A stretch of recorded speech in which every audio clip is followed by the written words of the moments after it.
Hi, everyone. Welcome back to another episode of MHEDA Talks. I'm your host, Katie Richards, and today I have the pleasure of introducing you to Joe Mull.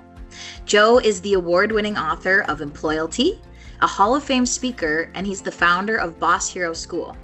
And to our listeners, if you hadn't had a chance to hear him live, be sure to come to the MHEDA Convention. You'll get to hear Joe on Monday, May 5th. Joe has spent decades showing leaders the tools to lead better, inspire commitment, and build a more humane workplace. Please welcome Joe Mull. Well, Hi, hello, Joe. Katie. I am so excited to be with you today. Thanks for the invite. Joe, we're super excited to have you on the pod. Even more excited to hang out with you live and in person. But I appreciate you jumping on. And before we jump into today's conversation, let me ask you, what kind of conversation have you been having with leaders lately?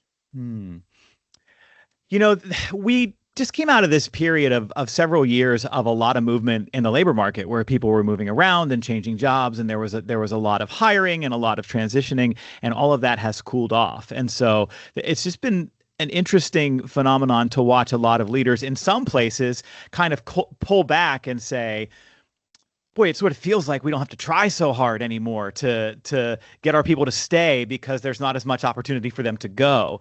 And it's interesting because it's sort of the wrong mindset, right? The biggest mistake that we can make is to think that the people who are staying right now are choosing to stay when in fact a lot of people are just waiting to leave because there is not as much opportunity. So it's just there's always these cycles, Katie, right? When the job market is on fire, you hear employers and leaders talking a lot about people are our greatest asset. And we do all of these things to treat people amazingly and make this a great place to work. And then when demand goes the other way, you hear CEOs like we're seeing in the news right now talking a lot about hustle culture and, hey, if you can't come and grind for 60 hours a week, this isn't the right place for you. It's all very cyclical. Oh my gosh, you're exactly right. I love that you just said that because lately I've been asking myself, did we not learn anything from COVID? Mhm. Are Mhm. you kidding? I mean, to have especially something like COVID where it really flipped us all on our head. Um, you're so right. It's cyclical. I appreciate that perspective. So let's go back a little bit. What sparked your interest in leadership and workplace culture? Mm.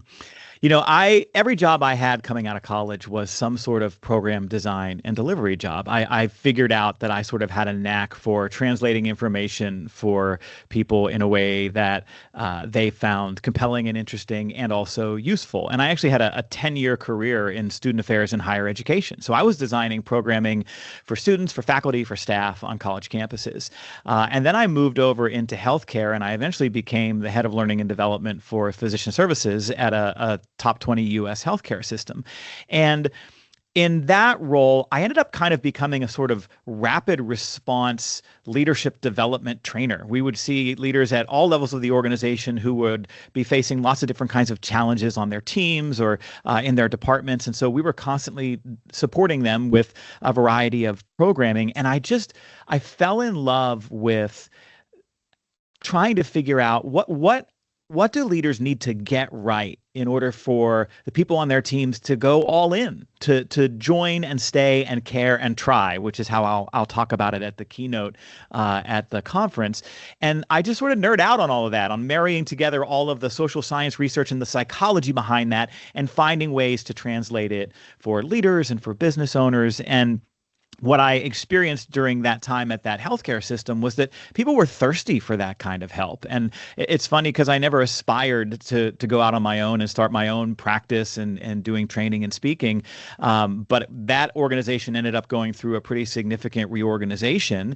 And I kind of looked around and said, well, if the people here were so thirsty for how I was talking about these things and support on these kinds of topics, maybe I could strike out on my own and help more people in that way. And that was 13 years ago. So it's been a journey. Oh, absolutely. I can imagine that the psychology behind how people are learning, and how leadership has evolved, you've seen it in many different ways. It's really Hmm. interesting to hear your background from a school standpoint, from a healthcare standpoint. Hmm. Um, I mean, if you were just to describe your own leadership style, maybe in a couple words, what do you think yours is? Oh, I mean, human? That's the kind of boss everybody wants, right? They want a human being. They want someone who doesn't just view that person as a set of tasks and duties, that they view that person as a person first, and they understand that that person has insight and perspective and talent and capabilities, and that they have potential, and that they have a life outside of work. And if working for me and working here positively impacts who they are as a person and what they care about outside of work, I'm going to get a lot from that person in this role. I'm going to get their commitment. And so I guess I would describe my leadership style as people-centered. As people-centered. Yeah, it's funny.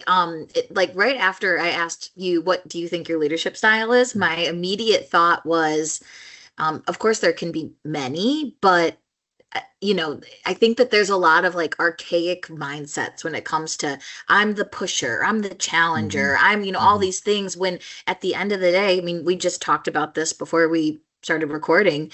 We spend a lot of our time working, and to have a boss who, cares about you as a holistic person and not just how many dials you're making and how fast you're typing or whatever it might be. That's interesting. Do you think that you have any like standout stories when it comes to, I mean, I'm sure you do, when it comes to leadership, or what you think, like maybe a great example of what leadership looks like? Hmm. One of my favorite stories, it's actually the very first chapter in the Employalty book, is from a CEO that I met of a electrical lighting company in Oklahoma, that his company refurbishes lighting in old buildings. They swap out all the old incandescent lighting for new, more energy efficient LED lighting. And he started his company a couple of years ago, and right away, his company was a rocket ship. They ended up on the Inc. list of like 1,000 fastest growing companies in America 3 years in a row. They were winning bids and contracts all over their region very quickly. They had their pick of installers and support people and laborers.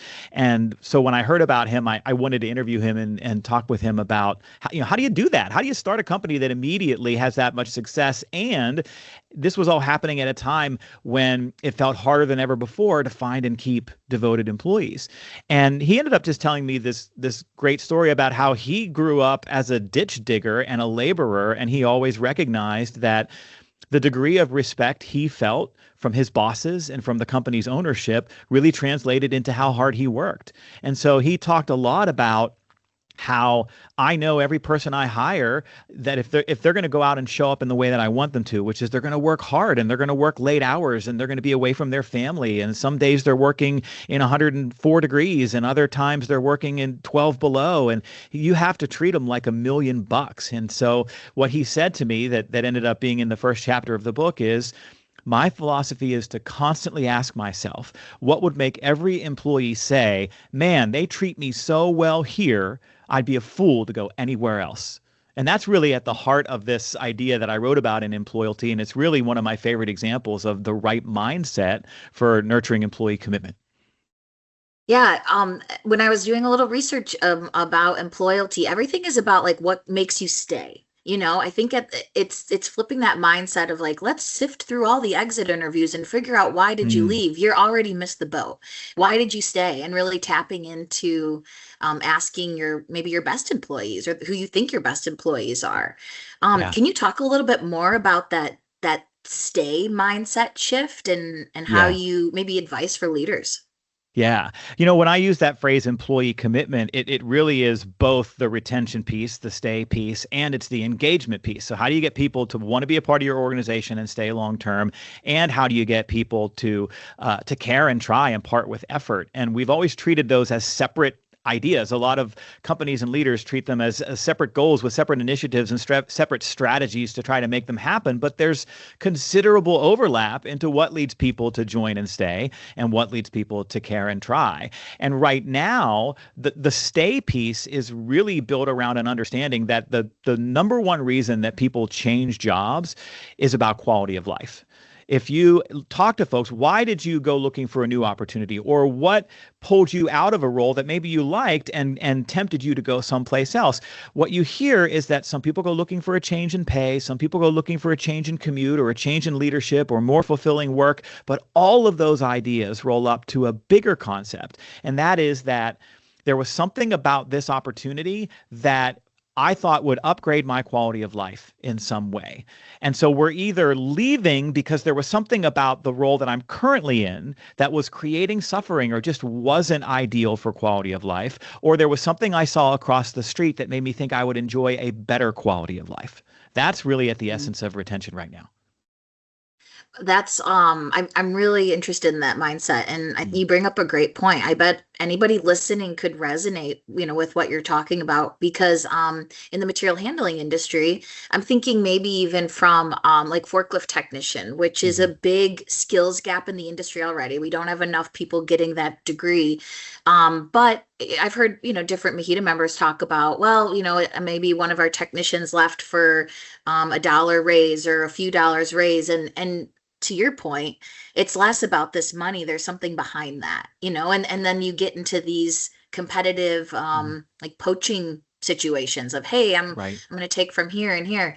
So, I mean, you kind of said it, but to tie it into material handling and what dealerships and manufacturers are going through right now, what do you think is a piece of advice that they could, or maybe like a first step? What do you think Yeah. to help them shift their mindset? What would you say? Well, one of my favorite questions to give to leaders and business owners is, especially if you're looking at roles that are tough to fill or where you have a lot of churn, is to ask yourself the question, what would make this place the very best place to be a blank? So you brought up forklift technician, or forklift operator. If that's a particular role where we're having churn or we're having a hard time recruiting, we have to take a step back and say, what do all of the roles of forklift technician look like? How do we stand out? How do we create an employee experience here that creates quality of life, that reduces maybe the friction or the difficulty that other people in that role in other places maybe experience? What would make this place the very best place to be a forklift operator? And what that does is it forces you to turn the mirror inward and think about the employee experience that you create. Think about what's hard about that job. Think about what might attract someone to go do that someplace else, and then create the conditions to insulate your organization from that kind of poaching. hmm I'm curious, do you think there are specific industries out there that are really doing it right? Or like, does anything come to mind when it comes to, maybe there's a North Star of an industry out there that the material handling industry could look at too? I don't think there's a specific industry that is consistently doing it well. I think there are players in each industry that do it well. So I can look at, for example, manufacturing. I've done a fair amount of work in manufacturing. I have a client in upstate New York that really invests a lot in leadership development training for their managers. They work on things like 4-day work weeks. I just saw in the news a manufacturing plant in the Deep South that last year figured out that they have an aging workforce, a disproportionately aging workforce, and they figured out that most of their workforce was pretty significantly behind on retirement savings. And so what they did is they ended up completely restructuring their employee match, and they actually budgeted for a lump sum retirement contribution as a kind of catch-up mechanism for a whole band of employees across the organization. And this got a little bit of news coverage, but the coolest thing that came out of it was the employees saying, this was a beautiful thing, but it wasn't a surprise, because that is who this company is. And I will never work anywhere else. They take care of us. They look out for us. They understand that what's most important to us is taking care of our families. It wasn't transactional. It wasn't about the employee benefits package. That organization looked around and said, the quality of life for our employees isn't what it needs to be, especially as it relates to retirement planning. Let's see what we can do about that. That's interesting. So really it's being proactive. I mean, it almost makes me think from a MHEDA standpoint. I mean, we have a lot of members where, whether it's like polling or surveying or trying to figure out like what is our industry, what is it that we're behind in, maybe, or Hmm. maybe what's a gap we can fill. And I think that's really cool when you say that there's this proactive approach of, hey, we did the research, and overall within this industry many companies are struggling with retirement package, so what can we do? Hmm. Yep. um, so it does sound like really being proactive, and also it sounds like I would guess when you talk to leaders, certain people are more comfortable with reflecting and using maybe even phrases about like what can I be doing Hmm. differently, and putting it less on the employee. There's like a not a famous saying, but people are like nobody wants to work anymore. It's like such Yeah. a thing. I mean, what would you say to somebody who said that to you?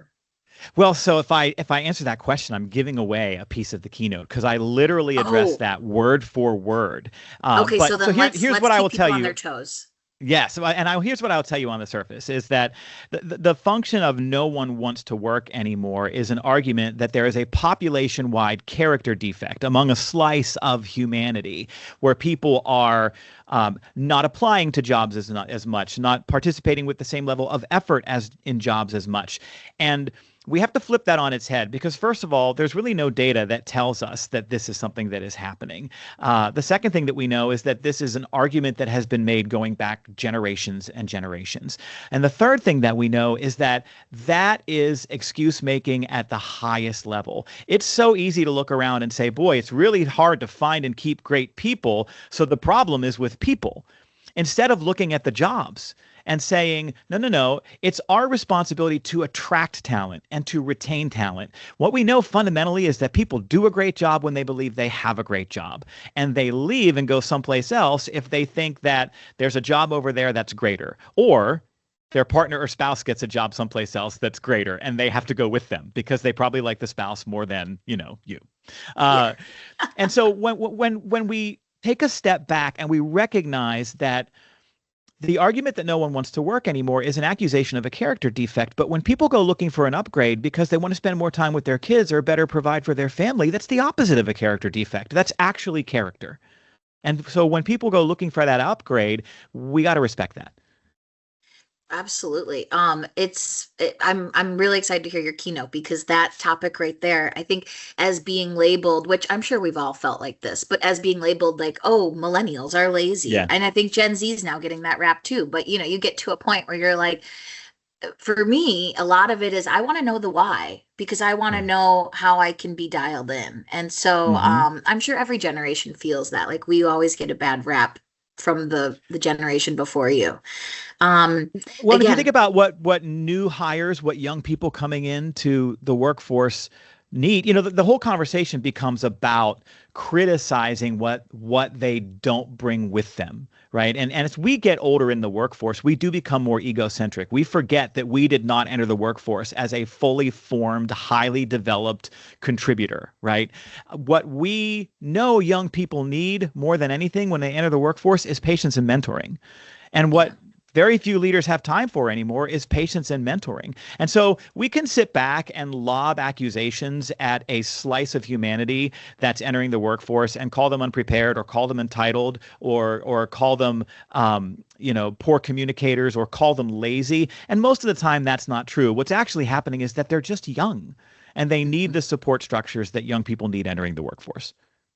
Yeah, and the trust. Because Mm. if I trust you right off the bat, and I'm telling you, and I'm giving you the space or the freedom to be able to try to communicate. I mean, it might not look exactly the way I think, but you bring up a great point about just coaching and mentoring, Mhm. and that's something that I think everybody wants to get more involved in. But they ask, how do I do it? Mm. We've had mentoring programs in the past, and we have so many more people want to be a mentee than a mentor. And it's funny Yes. because it's even, leaders who have been leaders for years and years, and they might still want to be mentored. They don't, it's Mhm. maybe a little imposter syndrome, but I think it does go back down to this fundamental feeling of, I want to be coached at any level. Yes. What's one small leadership habit that a manager could start tomorrow that would improve retention? Well, I'm a big fan of what are often referred to as stay interviews. And so most people are familiar with the concept of exit interviews, right? Which is where if somebody decides they're leaving the organization, we ask them, hey, before you leave, can you give us some feedback? What could we be doing differently? And if you think about the concept of an exit interview, it's absurd. That person has no more stakes in the game, and now we're going to ask them for input. It's bananas.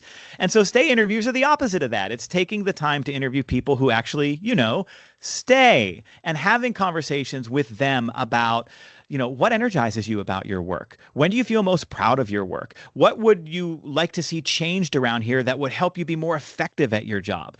If you were going to leave, what would be the reason why? And we really have to care about those answers. And then more importantly, we have to act on them, right? Because if we sit down and we have that conversation and we mine them for that perspective, but they don't ever see us taking action and moving forward on some of the things they talk about. If you interview a forklift operator and they express a desire to move up in the organization and maybe take on leadership responsibilities someday, and you never follow up and continue having that conversation with them and create a path around that for them, then it just becomes lip service. And it feels like my leader doesn't really care about what I cared about, and maybe they go looking elsewhere for an opportunity. So stay interviews, big fan, but we also have to act on them. I love the way you framed that. I think that there is, and I felt this before, I'm sure everyone's felt this before, where there's this level of like, how honest can you be? And for a leader to ask you, if you did leave, what would be the reason why? It sounds like you're kind of cracking it open. You're trusting that your leader, that you can be extremely honest and that you're not going to get fired. But it does sometimes seem like you're in this, or I felt like this, like you're in this dance between like, how honest can you be? And so a lot of what you're saying sounds like honesty is exactly what the leadership should be asking about, or just like comforting the employee that you can be honest and nothing, bad is going to happen. You're going to keep your job. If anything, we want to make your job better. Well, but that's earned, right? If you want your employees to be honest with you, then they're not necessarily going to do that the day that you hire them, because, if I hire somebody new and I start working for them and on day one I start saying, hey, listen, I have an open door policy, come and tell me what your thoughts. First of all, if they've had bad bosses in the past, they're going to be more hesitant. And if you feel like people aren't opening up to you quickly, you may be paying for the sins of a previous bad boss.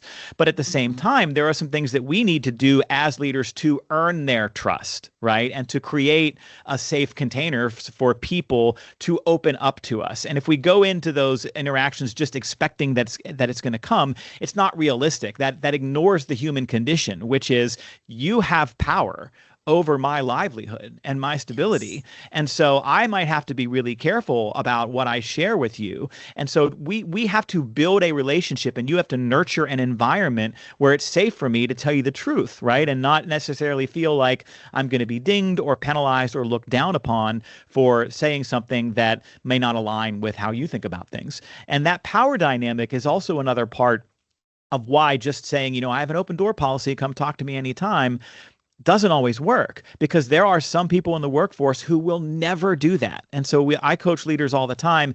You can't just ask people to come and talk to you. You've got to go and talk to them. If your whole philosophy is come and tell me when you need something, some people are never going to show up in your doorway. So you have to go and ask. The power dynamic, I'm really curious about that. Earlier we were talking about, or I think I mentioned that you learn a lot of these tools in therapy, and you think about it as like a personal or like family or friend type of conversation. But a lot of what you're saying is also translating that into a work environment. And it is being real. It's being human, it's being just honest. And then honesty begets honesty, it sounds like. That I really like your take. I mean, for leaders who are listening today, and I'm sure everyone is on the spectrum of how comfortable they may be with some of this language. You touched on it, but what would you say is the first step a leader should take with their individual employee? Let's say I'm a leader and I have a one-on-one tomorrow. What's the first step that they should take? Because maybe not everybody has been doing this already. So it might, I'm just thinking, I'm used to working with my employee a certain way. I have a one-on-one tomorrow, and how could they kind of rewrite if they haven't been doing this already? What would Yeah. be a first step? I always tell leaders that the truth works pretty darn well most of the time. And so if you feel like that you've got this one-on-one coming up tomorrow and you want to have more sophisticated conversations about some of the things that we just talked about, but you haven't before, then I would start there. And I would say, hey, I want to have some more sophisticated conversations that we don't always make time for. And because that's really important to you, and you deserve that. You deserve an employer and you deserve a leader who cares not just about the tasks and duties of your job, and who cares enough about you as a person to not limit our interactions just to the housekeeping updates and the regular kinds of transactional things that we sometimes get into. And so I'm going to periodically just try to zoom out with you and ask, tell me about what's working for you as far as how this job fits into your life. Or is there something about this job or this work that you find really exciting and fulfilling? Or is there something that, if you could wave a magic wand and change one thing about how you do what you do, what would it be? And, I will do my best to be an advocate for you around anything that we talk about. I love that. Joe, I'm very excited to hear your keynote. I know a lot of our members are going to be excited to hear your keynote. There's a lot of takeaways here, and I think it can be unique to everybody on just their style of how they come to the conclusion, but it's a mindset shift. And I'm wondering, so for someone who's attending the MHEDA session, what's a mindset shift that you hope they walk away with?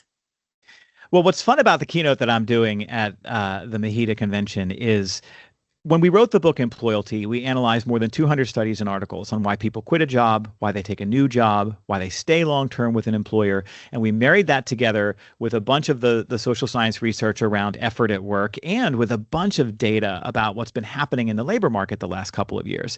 And what we found pretty clearly is that it becomes significantly easier to find and keep devoted employees if you are consistently winning in 3 areas of the employee experience. So what I'm excited about is that at the keynote, I'm going to share what those 3 areas are, and people are going to leave there with that insight. We actually give it to everyone as a kind of scorecard. And so you're going to have this tool, this vocabulary that you can use to go, all right, if we want people to join and stay and care and try, these are the handful of things we've got to get right. So I love that we're going to have that utility in the program. But what really sits underneath all of that, Katie, is a mindset shift. It's the understanding that we really want employee commitment to be transactional. That in exchange for a job, for a paycheck, for employment, people come to work and give it all they've got every day. And it's just magical thinking because people aren't robots, because we have emotions and opinions and moods and all sorts of forces at work upon us at work and outside of work. And so commitment isn't something that is ever transactional. It's something that has to be activated and it has to be nurtured. And there are a number of habits and best practices that leaders have to embrace. And all of those are built on this fundamental idea that if we create an environment that positively impacts our employees' lives, we're going to get employee commitment.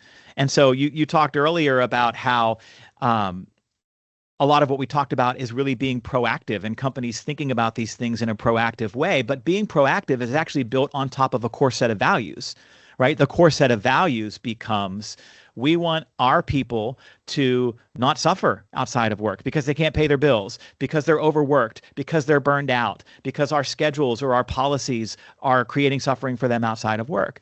When we start to accept that those kinds of employee experiences are inhumane, we end up forming a core set of values around how we show up as leaders and as employers that nurture employee commitment. So that's the mindset shift. It's not transactional. It's based on a core set of values, and it's something that has to be nurtured. I love everything that you just said. I'm very excited for your keynote. Everything about just a mindset shift, but also having some kind of like tangible, almost like rubric to follow. It's funny how when you talk about even relationships with people who are your friends or your family, it can be difficult to say exactly how you feel. And it's funny that we don't have more conversation around it. We sort of leave the the relationship building and, the honest conversations up to chance. And so to know that going to your session, you get some language examples, you get vocabulary, you get a scorecard, as you mentioned.